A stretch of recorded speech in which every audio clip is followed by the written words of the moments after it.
అంటే ఒక 10%, ఇది ఒక 20% పెరగాలి. భారతదేశంలో మొత్తం 4 కోట్ల మంది విదేశాల్లో ఉన్నారు, ఎన్ఆర్ఐస్ ఉన్నారు. ఇవన్నీ కూడా ఓసారి 118 తెలుగు అసోసియేషన్లు ఎన్ఆర్టీతో అసోసియేట్ అయ్యారు. 400 తెలుగు అసోసియేషన్స్ ఇంకా ఉన్నాయి. అంటే అందరూ అసోసియేషన్స్ పెట్టుకుని వివిధ కార్యక్రమాలు చేస్తున్నారు. ఇప్పుడే సంక్రాంతి బ్రహ్మాండంగా ప్రైజులు కూడా ఇప్పించారు.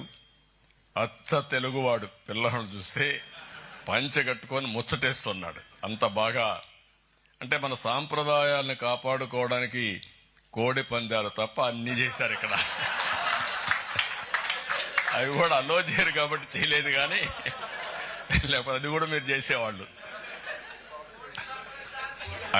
అదే మా జల్లెకట్టు కోడి పందాలు 2 లేవు ఇక్కడ. అందుకని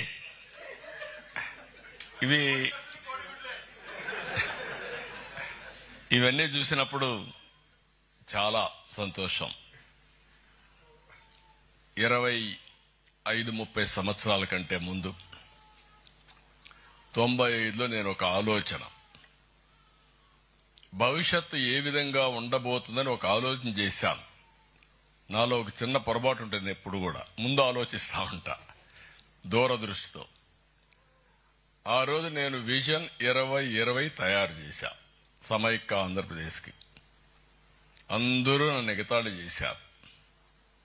420 అన్నారు, ఈయనకి ఏమీ రాదన్నారు, ఈయన చేసేదంతా వేస్ట్ అన్నారు. ఐటీ అంటే ఐటీని గురించి కూడా ఐటీ తిండి పెడుతుంది అన్నారు. కానీ ఈరోజు మిమ్మల్ని చూస్తే నా ఒక్క పబ్లిక్ పాలసీ, ఐటీని ప్రమోట్ చేయాలనుకున్న నిర్ణయం ఈరోజు ప్రపంచంలో 195 దేశాల్లో తెలుగు వాళ్ళు ఉన్నారంటే అది ఆ రోజు తీసుకున్న ఒక్క నిర్ణయం. ఇలాంటి అనేక నిర్ణయాలు చేశాం. ఎప్పుడు కూడా మీరు గుర్తుపెట్టుకోవాల్సింది, ఒక పబ్లిక్ పాలసీ ఒక డెడ్లీ కాంబినేషన్. పబ్లిక్ పాలసీ చేయడమే కాదు, దాన్ని అమలు చేయాలి, ఎగ్జిక్యూషన్ కూడా చేయాలి. ఈరోజు మీరు ఒక్కసారి చూస్తే ఇండియాకు కొన్ని అడ్వాంటేజెస్. ఒకటి, ఆర్థిక సంస్కరణలు 1991లో ప్రారంభించాం. That is the biggest advantage. అది కూడా ప్రారంభించింది మన తెలుగు బిడ్డ పివి నరసింహరావు గారు. దేశానికి ఒక దశ దిశ నిర్దేశించాం. ఆ తర్వాత మీరు చూస్తే సరే, ఇప్పుడే అందరూ మాట్లాడారు. ఈరోజు ఎన్టీ రామారావు గారు తెలుగు జాతి ఉన్నంత వరకు తెలుగు వారి గుండెల్లో శాశ్వతంగా ఉండే ఏకైక నాయకుడు ఎన్టీఆర్. నిన్నే 30వ వర్ధంతి కూడా చేసుకున్నాం. రెండో అడ్వాంటేజ్, అరౌండ్ 95 mid-90s లో టెక్నాలజీ అడ్వాంటేజ్ తీసుకున్నాం. ఫస్ట్ మూవర్ అడ్వాంటేజ్ మనం తీసుకున్నాం. మూడోది, ఈరోజు మీరందరూ గుర్తుపెట్టుకోవాలి, డెమోగ్రఫిక్ డివిడెంట్ అడ్వాంటేజ్ ఉండే ఏకైక దేశం భారతదేశం. ఈరోజు జర్మనీని చూస్తున్నా. ఒకప్పుడు జర్మనీకి ఎవరు వచ్చేవాళ్ళు కాదు, చాలా అడ్వాన్స్డ్ లో ఉండేవాళ్ళు. టెక్నాలజీ అంటే జర్మనీ. ఇంకా కూడా ఎకానమీలో మీరు చూస్తే ఇప్పటికి మనం 4th లార్జెస్ట్ ఎకానమీకి వచ్చాం. మొన్నే ఇప్పుడిప్పుడే జపాన్ క్రాస్ చేశాం. తొందరలో జర్మనీని క్రాస్ చేయబోతున్నాం. 2028కి భారతదేశం 3rd లార్జెస్ట్ ఎకానమీగా ఉంటుంది. 2038కి భారతదేశం 2nd లార్జెస్ట్ ఎకానమీ అవుతుంది. 2047కి మీరు గుర్తుపెట్టుకోండి, నెంబర్ 1 ఎకానమీ కావాలనేది మనందరి ఆలోచన, ధ్యేయం.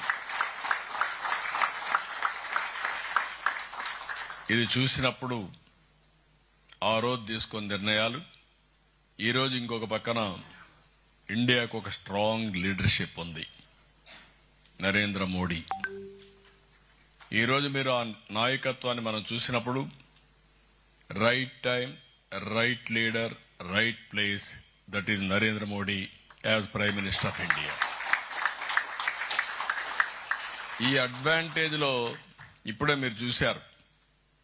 ఒక పక్కన లోకేష్ స్టాన్ఫోర్డ్ గ్రాడ్యుయేట్, నేను తిరుపతి యూనివర్సిటీనే.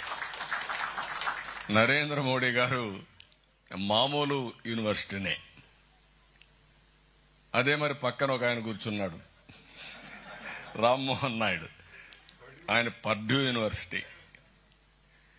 ఇంకో పక్క భరత్ ఉన్నాడు, ఈయన కూడా బాగా చదువుకొని ఇండస్ట్రీ పేరెంట్స్ పెడితే అక్కడి నుంచి వచ్చిన వ్యక్తి. ఈరోజు నేను చేసిన ప్రయోగం మీరు చూస్తే, తెలుగుదేశం పార్టీ శాశ్వతంగా ఉండాలి, 2047కి నెంబర్ 1 కమ్యూనిటీ ఎవరికి అనుమానం అవసరం లేదు. Indians will be number 1 globally by 2047. India will be number 1 by 2047. But Telugu community ప్రపంచంలోనే నెంబర్ 1 కమ్యూనిటీగా ఉండాలని నా ఆలోచన.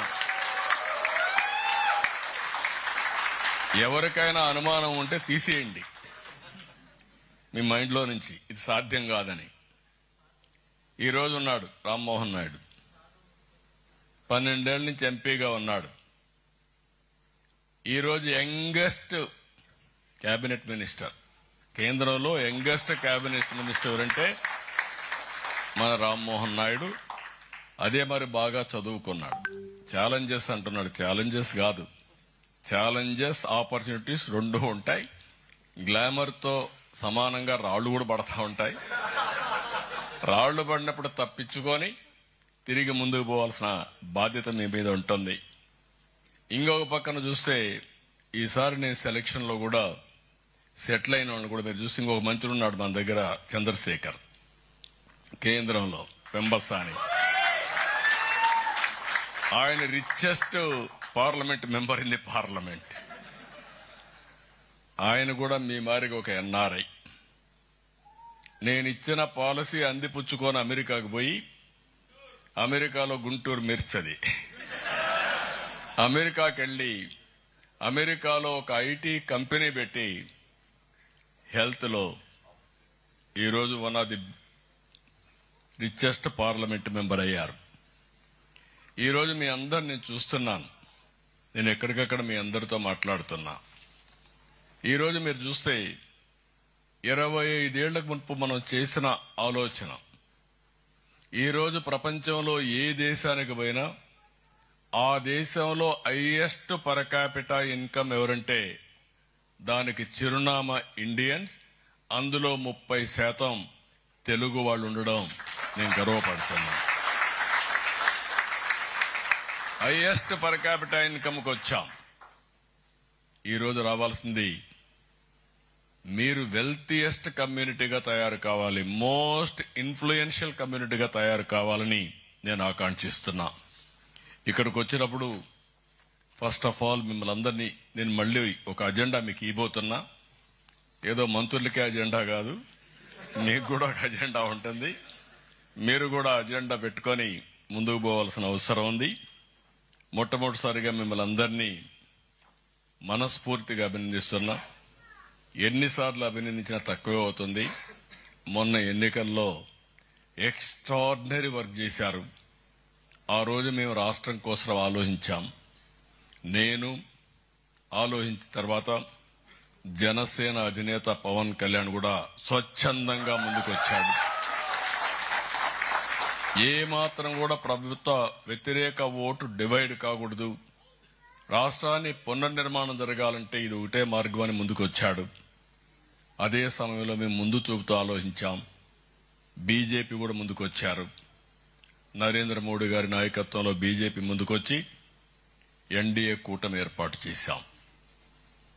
ఆ రోజు మేమందరం ఒకే మాట చెప్పాం, రాష్ట్రాన్ని పునర్నిర్మాణం చేయాలి, పూర్వ వైభవం రావాలి, మళ్లా తెలుగు జాతి ముందుకు పోవాలి.